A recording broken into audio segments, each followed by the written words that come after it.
When you get that diagnosis that it's breast cancer, suddenly your world changes.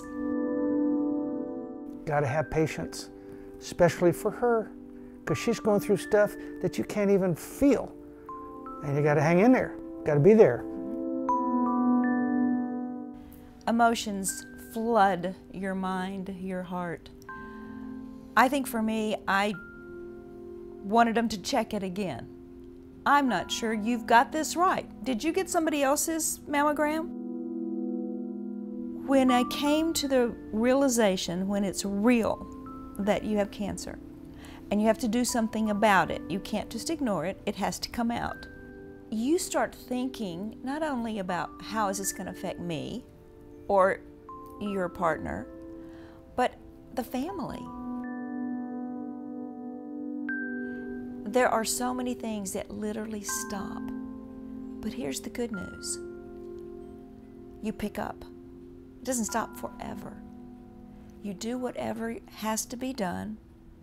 You do it maybe by yourself, or you do it with a support person, or you do it as husband, wife. I went straight to my husband and said, what do I do? It was my cancer, but it was our journey.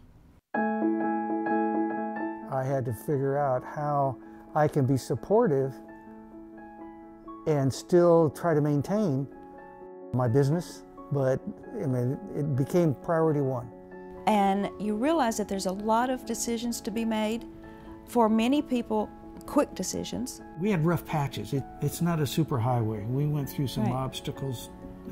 We did. I did. Tension. But you have to find breast surgeons and oncologists and radiologists and plastic surgeons and who knows what else. I was so grateful that I did not have to make those decisions alone. This isn't a sprint, it's a marathon. And what it means is that you've got to be in there, guys, for a lot longer than you probably think. I had to step up and do some things I'd never done in my life before. Yeah, you did. And he slept on the sofa when I was sleeping in the recliner. He made breakfast, he made food for me. You did it. You know, I realized that every cancer diagnosis is unique. I was so blessed that I did not have to have chemo. And because I chose to have a mastectomy, I didn't have to have radiation.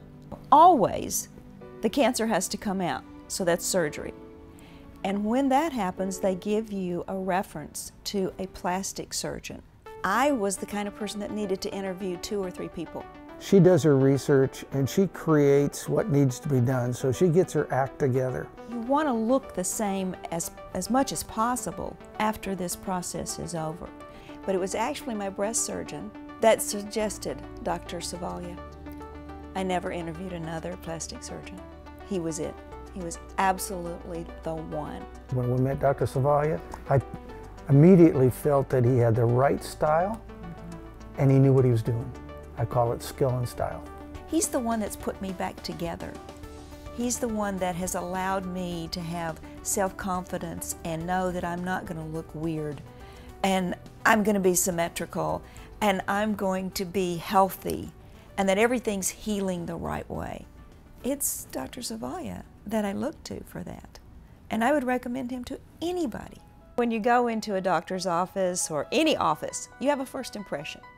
And the staff at Dr. Savalia's office was amazing. They were smiling, they liked each other, they were friendly with the patients, and it was like a family. I'm so glad that you were with me through this journey, because I couldn't have done it without you. You're my southern comfort. Yeah.